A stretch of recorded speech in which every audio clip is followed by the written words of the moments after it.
Hey there all, it's Palmina here.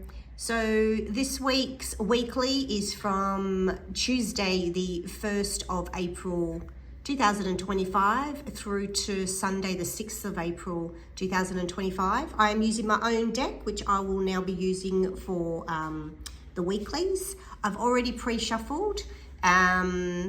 Sorry if I'm sounding a little bit nasally, but I'm just full of the flu at the minute. I've dosed up on a lot of stuff, so I'm actually feeling pretty good at the moment, but I've been sick for over a week. So anyway, so yeah, just excuse that.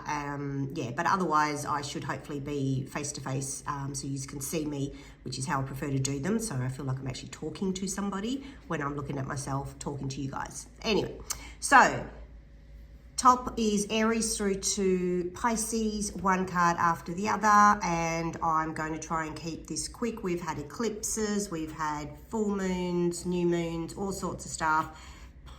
Planets left, right and center in retrograde, moving back from Pisces to Aries to Pisces, and there's so much going on in the months to come, in the months that have just been, like the activity has been massive. So yeah, just note that we are in a retrograde. So the re's apply, re, anything with an re, redo, revisit, revise, rejuvenate, reappear, reassemble, reignite, you know, all that sort of stuff. So yeah, and just be mindful with spending money, signing contracts and all that sort of stuff, unless the process started prior to the retrograde, which was, I think, it depends if you go by shadow period and all that sort of stuff. But anyway, do what you got to do, you know, don't rely on, you know, saying no to stuff that means you're knocking back a job when you've got no money, or, you know, stuff like that. So just take what you got to do. And just remember that there could be revisions and, you know, that sort of stuff. So, and that's all it means, is that there could be things that switch and change with anything that you might do that's only just come up now. Anyway, so let's move forward. So we're talking Aries. Your card is Queen of Wands in your fire element, meaning you are getting fired up, you're revving up, you're going to feel the anticipation of forward motion, forward movement. Your thoughts will be on fire. You could literally be feeling like your body is on fire. It could be a hot flush, and I say that because that's what I go through. I'm not an Aries, but anyway, so yeah, so anything to do with the fire element for you is the Queen of Wands. She is taking control, she is passionate, she is ready to roar, but you are still in that process of just about to make that flame that you've only just lit really take off. And there will be no stopping you. So that's the energy that you're in at the minute. We go to Taurus, which is the Hermit. I feel you're actually coming out of the hermit mode. I do believe you've been in it, and I feel it's something that you spend a lot of time in. I find that a lot with the Taurus energy. You don't have to be a Taurus. It could be just, you know, one of the planets in your sign, or someone around you or something like that. But I do feel you're coming out of the hermit mode. You're coming into, I feel like you're resetting yourself. You're resetting yourself with having, not necessarily like the hermit can be sometimes like, you know, leading the way, you know, you retrieve, you know, you've gone into like meditation mode or isolation mode or hermit mode, as the word says. But, you know, and, you know, you come out when you feel like you've learned something, or that guiding light is showing you the way. But I feel that, yes, that's true, but I don't feel you actually have the answer yet. And it could be because of Mercury retrograde, but I do feel that you know it. You have that knowing that it's coming. So you are ready to come out at a reset point where you're just you're starting. You're ready to actually get started once that shining light, that guiding light actually gives you that aha moment, that epiphany. So that was Taurus. So we've got Gemini, which literally was jumping out. King of Pentacles. Well. It looks like again, it could be you or someone around you that has got something to offer you that will allow the abundance, the financial security that you're looking for. So it doesn't mean that you're not already financially secure or anything like that. It just means that there's someone or something around you, although I feel it's more a person, that might be a connection, a contact, or something like that, that has something really stable to offer, or it presents itself in a way of, you just know that this is a winner. So again, it could be something within you that comes into a dream. It could be something that you hear on the radio, or a nudge, or that intuition, or you hear someone say something. You know, you're in a shopping center, you hear someone say something, and it's coming from someone else, like whether it be that nudge because they're your guides, right? But yeah, it's definitely something else. But again, when I say it could be you, it could be because of that nudge that comes through you, but you're the one who instigates it, is where I'm getting at with that. So that's what I get with that. There's some kind of long-term financial winnings here, like winnings as in like success, something that tangible that you actually put into place, that is going to be for the long haul and bring in that solid security, or an extra solid security. It doesn't have to be just one. It could be, you know, as I said, you've already got the financial stability, but it's just showing that solid idea that is definitely one that'll go the long term.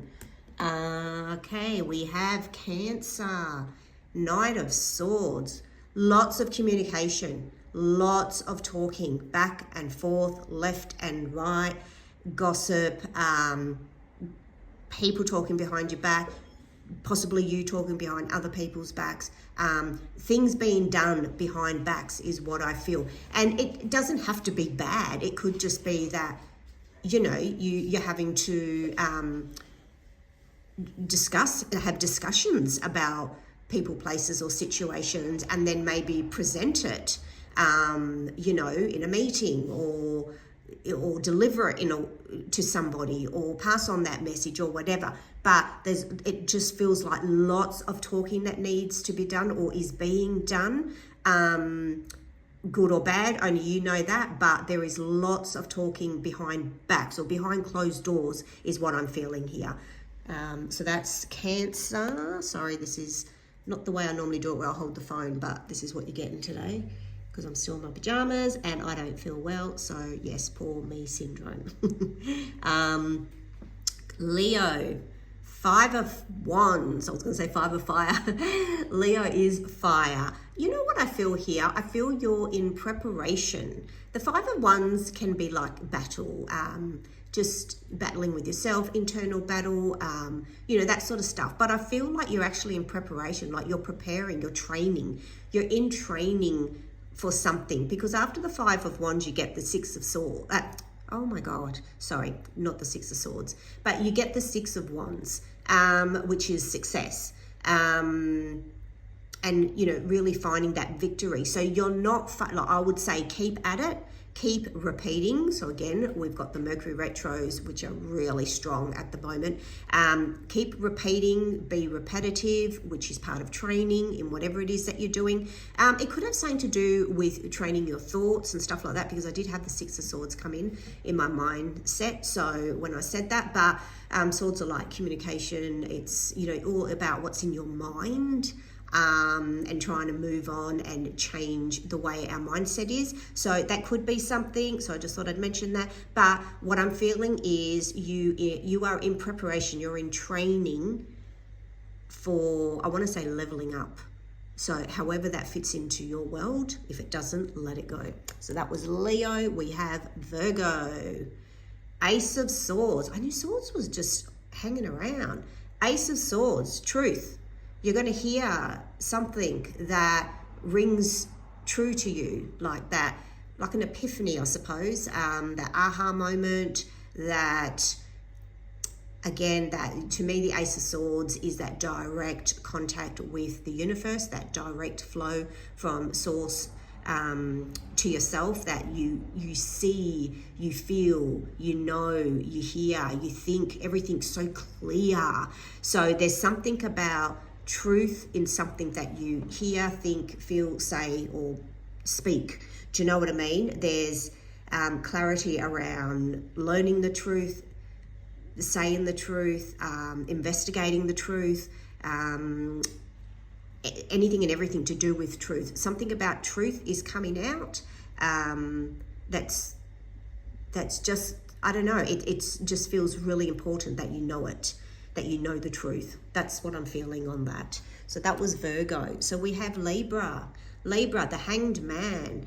Yeah, I do feel Libra. The first thing I felt there as soon as I flipped it was just hanging around. Literally, like the Hanged Man is gaining a higher perspective, is looking at things in a different way. It's, you know, the Hangman is literally the Hangman upside down, and he has on the traditional tarot deck has a glow around its head. So it's like getting enlightenment by seeing things differently, by like, you know, just laying there and really looking at the world through different lenses, so to speak. But I feel you're still in that hangman mode. I feel you're still looking at different ways to look at things, different ways to perceive things, different ways to maybe apply yourself or things, maybe looking at different ways that people are around you, really trying to assess different ideas, different mannerisms, different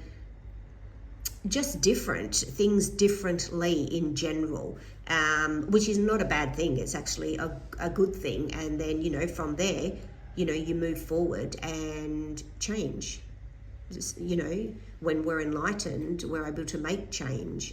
We're able to change things about ourselves or situations or how we act or react to certain things. So I think that's a really good thing, and you've got change coming ahead of you, and that's what the aim of you being in this position, so that you can actually enforce that, so that, you know, it benefits you. So that was Libra. We now have Scorpio. Scorpio, you got the Two of Pentacles. It can mean balance, but for me, most of the time it means, well, I shouldn't say most of the time, it's not true, but I'm feeling that it's more juggling, really trying to be, I want to say the Joker. I'm feeling the Joker with this card today. I'm feeling like you're just, you know, you're really wanting to be jovial, you're wanting to be, you're juggling. You're 1 minute you're this and the next minute you're that. You're trying to fit in, is the word. You're trying to be a chameleon. You're trying to be this over here in this situation and be this over here for that situation. But I do find that that's going to tire you out. You're going to have to find something that finds balance. You can't keep doing that, because I feel that you're in that energy of juggling, of, you know, this or that, but I feel you've got to find that, and you will, because you're in the Two of Pentacles, and the next is the third, the Three of Pentacles, which I love, which means taking the lead and moving forward with actually just being who you truly are, and not feeling you've got to be this or do this for that person, and be this and do this and show up this way for that other person or situation or whatever, you know what I mean? So you will find that balance. But as I said, we are in Mercury retrograde. So if you haven't watched this from the beginning, we are in Mercury retrograde. So, you know, redoing, reassessing, like playing around with different ways. But in the end, ultimately, you just have to be you. And that's where your success will be, to be able to take the lead and move forward. We have Sagittarius, Seven of Swords, Sagittarius. How do I feel about this? I actually feel that there's a lot of deceit going on, which is one of the strong meanings of the Seven of Swords. Yeah, I'm feeling a bit like, that's kind of the vibe I'm getting on this. The Seven of Swords, really feeling like, I obviously, I can't say if it's you yourself the Sagittarius, or if it's what's going on around you, or if you're seeing it and just sitting back and watching, or trying to avoid, like head in the sand type energy. But there's a lot of deceit going on. There's a lot of backstabbing going on here. Swords are about communication, their thought, their tactics, their, you know, playing mind games and stuff like that. And I feel there's a lot of that going on, whether that's to benefit yourself or somebody else, or it's someone else trying to benefit themselves, you know what I mean, over somebody else that you can see, or it's happening around you. Or like I said, I just feel if it's not you, it's someone around, like you're aware of it, that energy is around you, and I feel that you're aware of it. So you either want to be part of that or you don't. Yeah, it's up to you. You either step up or, you know, and take yourself out of that situation, because it's not going to end well, whoever this is focused on. So that's the Sagittarius. We have Capricorn. Justice, beautiful. Justice has been served. That's actually a short one. You got the shortest read so far. I've got 2 more to do after you, but justice has been served. You can sit back pretty. I'm going to leave it there, but justice has been served. So however that plays out for you. So that's Capricorn. We have Aquarius, which is strength. Strength, actually I think I had a strength card come out recently on a daily. But I actually feel, you know, you've really got to dig deep, Aquarius. You've got to really dig deep to pull up the strength that you've always had and you always use, but I feel like you're depleted at the moment. You might have to retreat a little bit, and I think maybe that's the strength that you're needing to pull for yourself, is pulling all the strength you've got for yourself to pull back and actually just retreat, whether that's just to regain energy for yourself, or to retreat from a situation, a person, a place, or whatever it is. But I feel you're needing to really dig deep to have the strength to hold back, is what I'm feeling there for you, Aquarius. Okay, lucky last is Pisces. Page of Swords. Page of Swords. Alrighty. What is coming forth? Something. You're going to hear about something. There's going to be a communication that comes through. There's going to be either an email. You're going to, again, there's been actually quite a few swords in the second half of the zodiacs here in this read. So lots of swords are minds. It's all about how we think, our thought processes and things like that. But I feel like you're going to get news of something. And that can be in the form of a letter, an email, you know, someone actually saying something to you, know, telling you news, news in any way or form. These days it comes in all sorts of ways, through social media, all sorts of stuff. But it's just, it's fresh news. I feel it's something new, something fresh. Doesn't have to be from somebody new or anything like that, but I feel it's fresh news that comes in. It's something new. So I don't know what that is, obviously. Clearly, we don't know what that is, but that's what I feel the energy is and what's coming in over the next week for you. So that's it, guys. I have done the weeklies for they're my tissues. Sorry. The weekly for all zodiac signs, Aries through to Pisces, for Tuesday, the 1st of April through to Sunday, the 6th of April, and I will be doing videos for these moving forward. Maybe not in this layout, but yeah, getting back on doing the videos. So there you go. Anyway, I'm going to love yous and leave you there, because I'm slowly dying here. So love you all. Take care. And as always, I'll see you next time. Bye for now.